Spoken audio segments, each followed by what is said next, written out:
Hello, Colts Nation. Welcome back to another episode of Bring the Juice. Welcome to Cap Space 2.0 because in the midst of recording this, I accidentally deleted the recording before Cody had a chance to actually put the thing up on YouTube. So here we are. We're recording it again.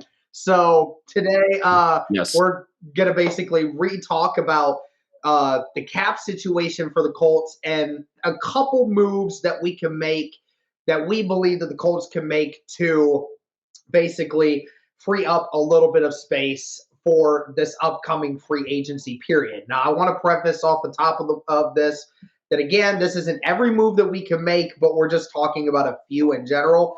And I said this before in the previous video before I deleted it. I said trigger warning to anyone that likes these players, stands these players, whatever.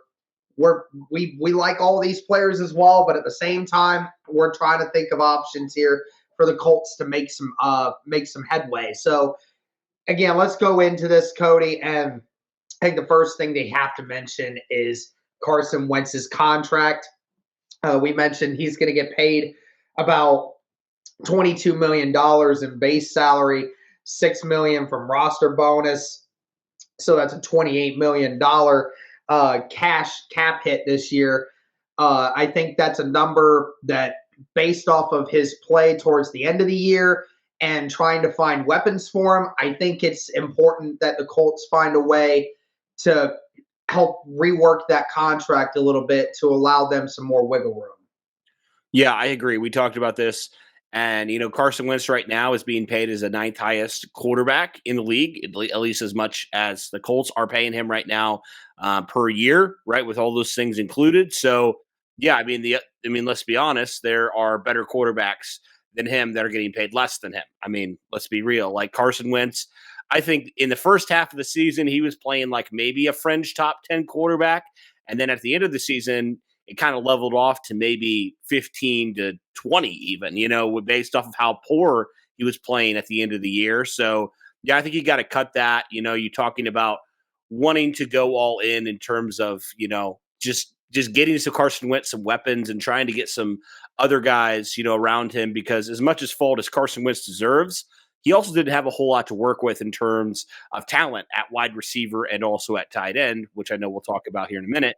But yeah, I think you got to spin it like Carson. Look, man, we pay based off of performance, and I'd probably spend it a little bit nicer than I'm going to say it, but your performance was not good enough. It simply was not good enough to be warranting paying you as the ninth best quarterback in the league, So I think you got to cut it, whatever that looks like. We mentioned 5 million. Is it they even go up to 10 million? I don't know what that looks like exactly, but I do think Carson Wentz right now is your highest paid player on your roster, I believe, if I'm not mistaken. On an average, yeah, even for the totals, yeah, it's still pretty much up there. So yeah, so that's kind of wild considering how erratic his play was at times. So I think you almost have to.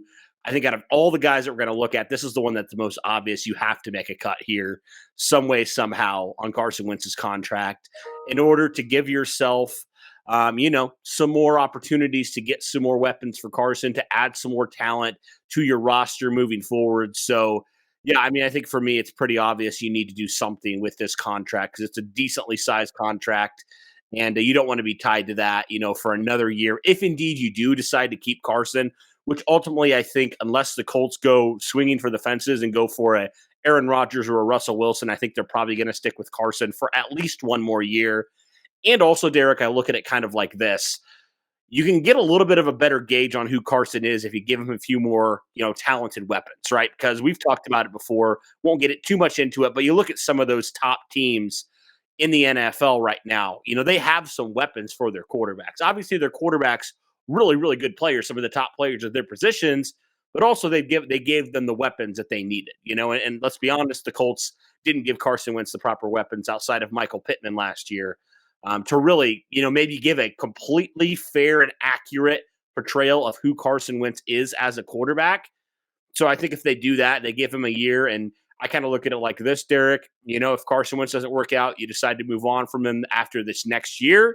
You still have some really good weapons for whoever your quarterback is that you do bring in. So Yes, I believe the contract needs to be reworked in some way, somehow, some shape, and some form for this 2022 offseason so you can ensure that you get your quarterback better weapons and you get your team better players as well in the free agency. Yep, totally agree with you there. Let's go to another offensive player here, and his name has been brought about when it comes to trade talks, when it comes to some of the players who have been on the trade block, and one of those being Ryan Kelly. I know some people will say, and we've been saying it quite a bit recently, how, people have been telling us that, when we say, that we might need to move Ryan Kelly, that, oh, that means that you guys really don't care too much about, this offensive line staying intact and staying productive.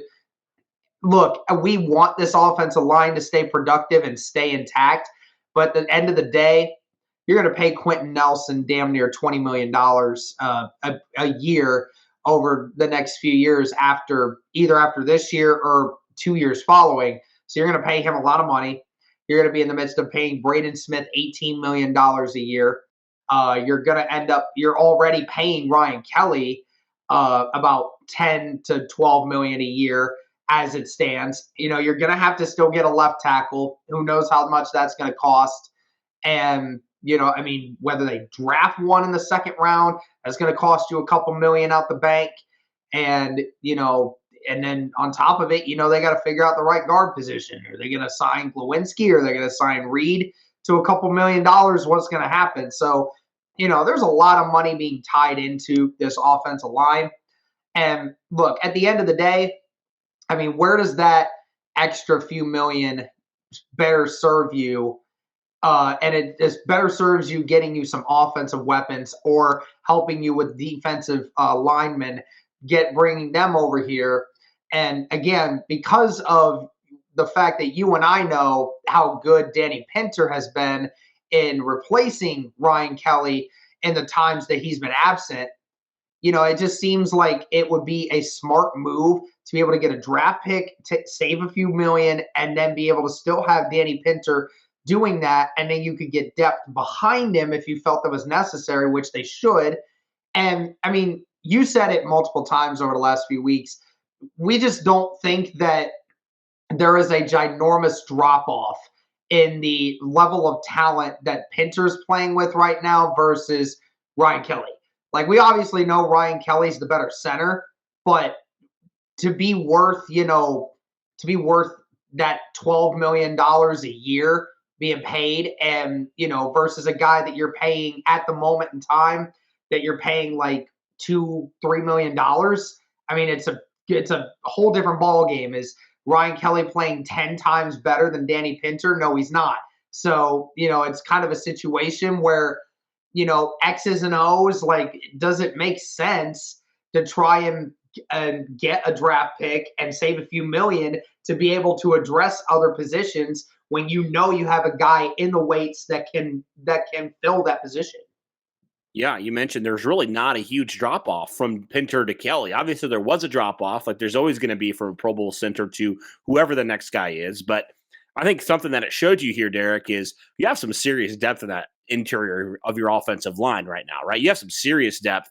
And, you think about like your tackle position, for example, like you have Matt Pryor, but I would argue that your interior right now from a depth standpoint is tremendously better than your tackle situation right now. So I think you feel more comfortable with Danny Pinter at center than, say, if you were to move on from Braden Smith, for example, Matt Pryor goes over to right tackle. Matt Pryor played well, but I feel a lot more confident in what Danny Pinter offers.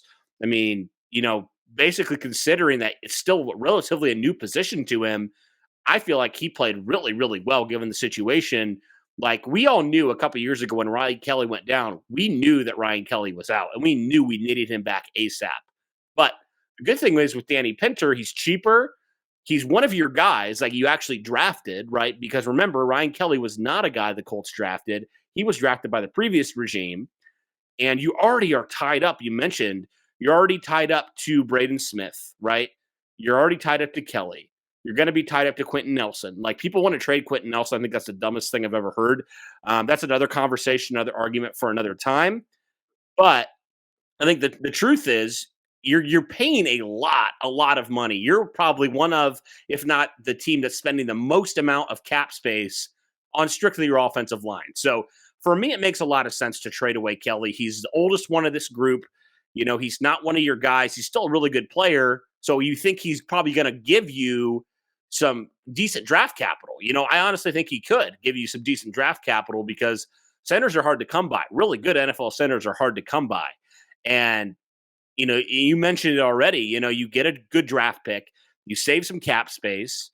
Like, to me, it's just a win-win for everybody, for the Colts, because, yeah, you're right. You can't just keep investing on this offensive line. I know that it's important. I mean, you and I lived through the Grigson and Pagano days. We know how important it is, man, to have a good offensive line. But I think the difference between Grigson and Ballard is Ballard has maybe almost overcommitted at certain points to the amount of cap space that he's put into the offensive line, whereas Grigson just did it. He just flat out did not address it at all. He tried to address it, but it was a disaster every time. Now, Ballard has been able to find a lot of guys that can plug in and play really well. You know what I mean? So, yeah, I think for that reason, you got a guy waiting in the wings at Danny Pinter, who I think is a really good player, who I think has proven that he deserves more playing time. And right now, he's not going to get that behind Ryan Kelly. So for me, it makes a lot of sense to move on from him. I know it would obviously be a little bit of a drop off for sure. But I think it makes the most sense. You're tied into two guys that you drafted. You invested high picks into both those guys, into Quentin Nelson and Braden Smith. I think it makes sense moving forward. You mentioned left tackle. You got to figure that out. You got to re-sign a couple of those offensive linemen as well. So, yeah, for me, moving on from Ryan Kelly, obviously we like Ryan Kelly. Like, there's going to be probably people that are like, why would you do that? I love Ryan Kelly. I like Ryan Kelly too. I think he's a good player. But I think also one thing I didn't address here, Derek, that we talked about in the episode we recorded before is that Ryan Kelly's being paid like a top 5 center, and he's not been playing like it. You know what I mean? Yeah. The last couple of years. Like, he's had moments where he's looked really good. He's been a really good center. Don't get me wrong. But he's had moments of inconsistency where you're like, do you really feel comfortable continuing to pay this guy this top 3 center kind of money? And he has inconsistencies, Whereas Danny Pinter, he really has it so far. I know the sample size is a lot smaller, but you know what I mean? Like, if you're going to have a guy that's inconsistent, I'd rather go with a younger guy who has a lot more, in my opinion, ceiling at this point in his career than as a Ryan Kelly, where we kind of know what he is. Does that make sense? Yeah, I mean, when it comes to, I think Danny Pinter is a lot more consistent than a Ryan Kelly. I think Ryan Kelly at his peak is clearly better than a Danny Pinter by a long shot at his best. But I would also say, again, you said sample size was really small when it came to Danny Pinter. But again, we have not seen Pinter really get taken advantage of yet in regards to blocking people. I've seen a lot of games where Ryan Kelly has not been at his best, and he looked really bad in some of those games. So, again, when it comes down to the money thing, future money, I think that makes a bit much more sense because you'll have to pay Pinter for another 2 to 3 years. So that's something that you have to think about versus, Ryan Kelly in another at the same time that you have Pinter, Kelly's going to be looking for another payday.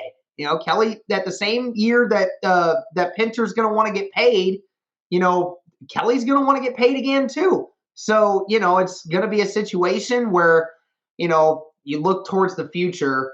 You just go with the guy that over the next 2 years, that isn't going to cost you $20 million. You go with the guy that's going to cost you $4 million, and he's not 5 times worse than what Ryan Kelly is. So it's one of those things that I just think in the longevity for saving money for this team, I think that's the important part, and especially even for this offseason, just to save a few million. And ultimately, that's what it comes down to, I think. Like, it's not like we're saying Ryan Kelly's a bad player at all. We're quite the opposite. We think he's a really good center, one of the best centers in football at his peak. But, yeah, when it comes down to this, you're going to have to make tough decisions like this. You can't keep everybody, unfortunately. This isn't Madden where you can go in and change the salary cap or, go turn in it off at that point. Or turn it off or go in and change a contract. Salary cap anymore on Madden. Right, right. There's very few. I don't know many that actually do it that way. So, right. I mean, but like, you know what I mean? Like, you have to do something here at the offensive line. I feel like you can't keep investing, these high amount of dollar signs to all these offensive linemen. Something's got to give. And I think yeah. Ryan Kelly is probably the most likely candidate based off of the things we talked about when it comes to inconsistencies. Because think of what that speaks to the locker room, Derek. If you were to like trade away Quentin Nelson, who is your heart and soul of your offense. He's the heart and soul of your offensive line. I mean, Like, he is a generational offensive lineman. It is pivotal. You keep him around. I don't care what position he is. You keep the best lineman in football at that spot, and you keep him on your team. Because again, he took that 2018 offensive line that was one of the worst offensive lines in football the year prior, and they became one of the best offensive lines in football in a matter of a year. What changed? Well, you had a healthy Costanzo finally, and then you had Quentin Nelson added. And Braden Smith came into the mix, but Braden Smith was an average right tackle at best during that year because, at the best edge rushers were all attacking him. But nevertheless, Quentin Nelson changed your dynamic of how you block as a unit on that line. And yet that's something that money just is just not an object at that point. You just have to know that guy needs to stick around. Yeah, and I mean, Quentin Nelson is a franchise guy, and Ryan Kelly's a good player, but he's not a franchise guy. Let's be honest. So, yeah, I mean, I think for me, it makes a lot of sense to move on from Kelly here because he's going to be he's going to turn 29 in May, so he's getting a little up there in age. You can still get a decent pick for him while he's still fairly young. Yeah, all those reasons, it just makes a lot of sense for me because Kelly has, in my mind, not necessarily lived up to the amount of money that you extended him for. So, but he still is a good player, so it would suck to see him go, but I would get it. You know what I mean? So, and here's the thing, and I know people say keep the offensive line in check. Here's the thing. So I'm going to bring this up, and I won't spend too much time on it. Look at the two teams that are in the Super Bowl right now. Let's just look at that real quick. The Colts have invested some of the most money, or will invest some of the most money in the entire NFL on their offensive line. Okay? The Rams, they have a decent offensive line. It's not great. It's not bad. It's just decent. But what do they have? They have an elite quarterback, they have elite weapons, and they have an elite defense. They're in the Super Bowl. They don't have an amazing offensive line, but it's good enough to keep their quarterback upright most of the time. Now let's look at the Bengals. They have no offensive line. I mean, their offensive line is one of the worst in the league, but what do they have? They have an elite quarterback, they have elite weapons, and they have a defense. Again, the Colts don't have an elite quarterback. They don't have elite weapons at the wide receiver position or tight end position. We think their defense is almost as good as the Bengals at certain points. That defense the defense of the Colts has guys on it that are as good, if not better, than most guys on those two defenses. But again, it comes down to the fact that the Colts don't have those weapons. They don't have the quarterback to be able to throw to those weapons. And that's the thing. It's okay to have 2, 3, 4 really good offensive linemen. That will be good for your team moving forward. But you look at all these other teams, the Colts offensive line is better than all of them. But yet they're making it to the playoffs and making it further than we are. Why? Because they actually have weapons. It's time to invest that money into something more valuable. Now let's go to an actual weapon here that we talked about. And I know this one hurts Cody a little bit because, he's a huge fan of this guy. And that is Jack Doyle. We know that he's contemplating retirement. Obviously, him and T.Y. Hilton both.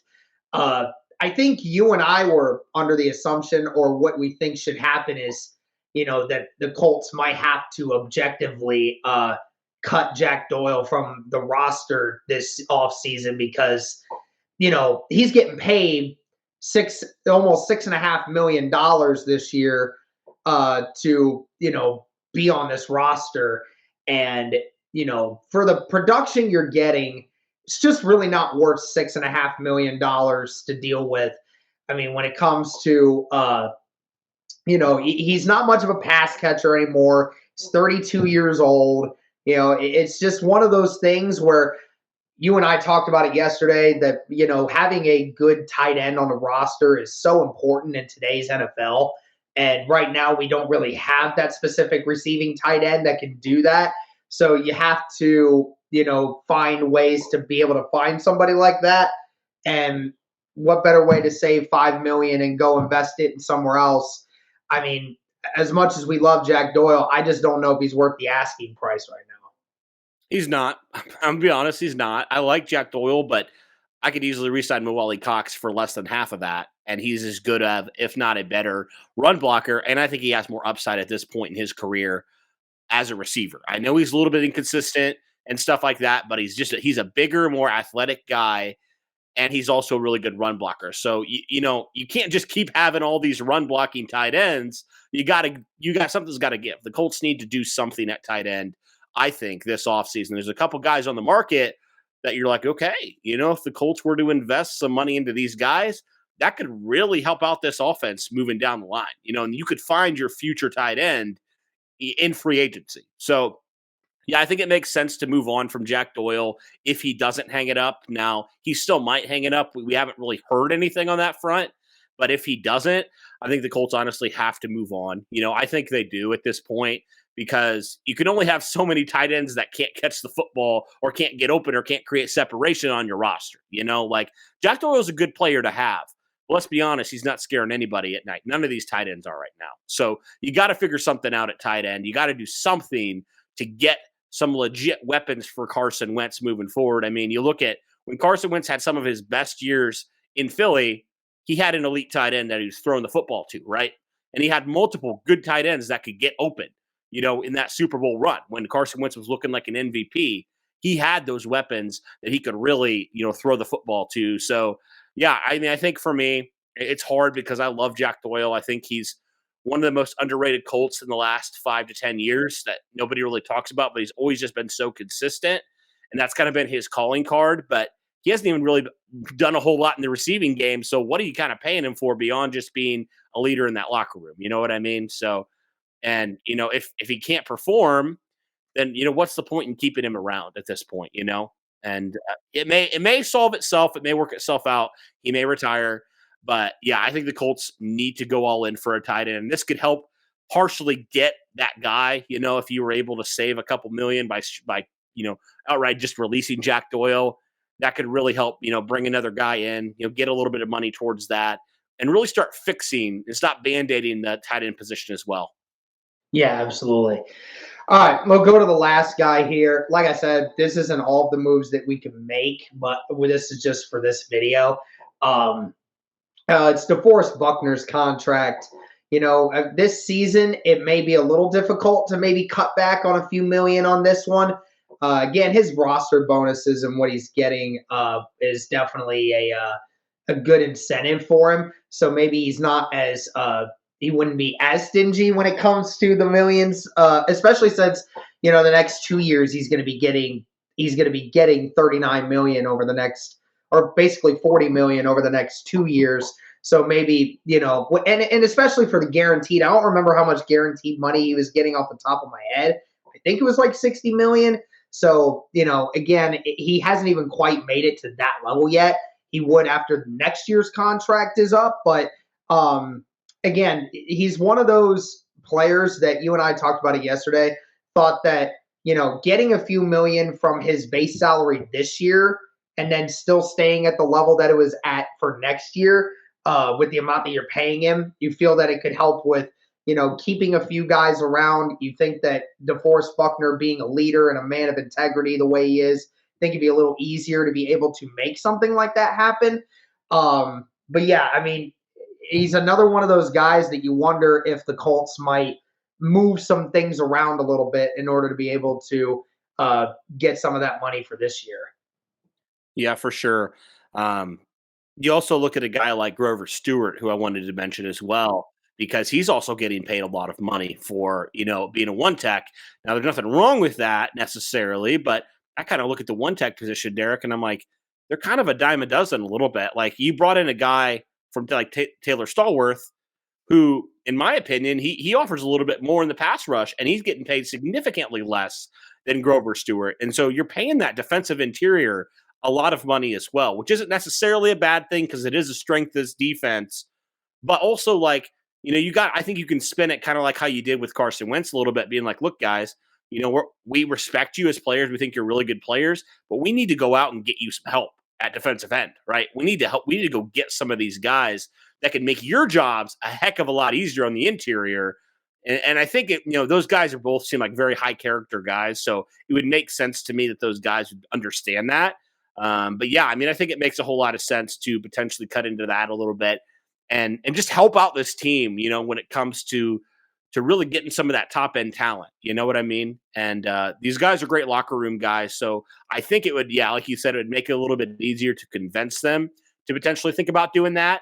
These guys don't strike me as guys who are, all about the money. You know what I mean?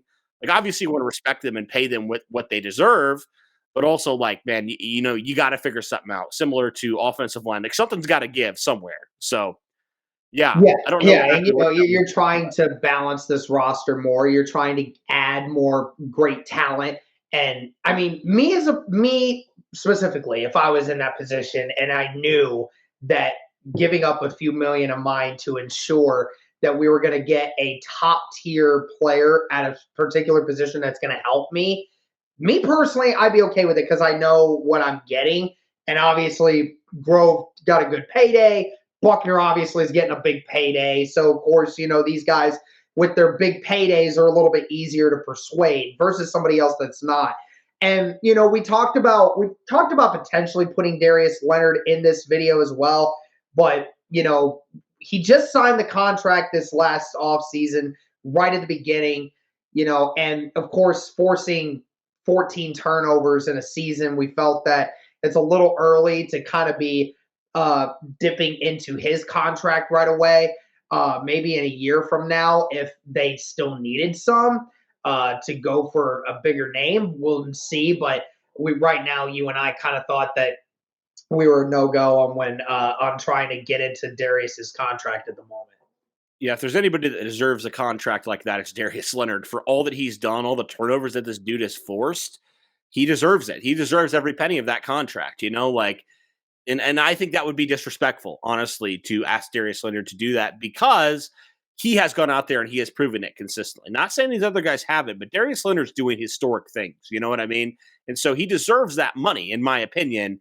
And what kind of message, going back to the message it would send to the locker room, what kind of message would that send if you're asking Darius Leonard, who just signed this contract, to cut it? So in my opinion, I wouldn't do it, at least not yet, because I think Darius Leonard, out of all the players on this defense, is probably the most deserving based off of all the turnovers he forces and all the special stuff that this guy has done so far in his career. I think he deserves every penny, and I would not touch that. Right. All right, well, that's going to do it for this one, guys. Again, like I said, we recorded this once before, and I accidentally deleted the recording, so we're back. We're doing it again, and thank you guys again so much for the continued support. Let us know if there's any moves that you guys disagree with us on the contracts. Is there any that you thought we missed? Anything we should add? Maybe doing another video going forward. Let us know your thoughts. Thank you guys again so much for the continued support as always. And as always, go Colts.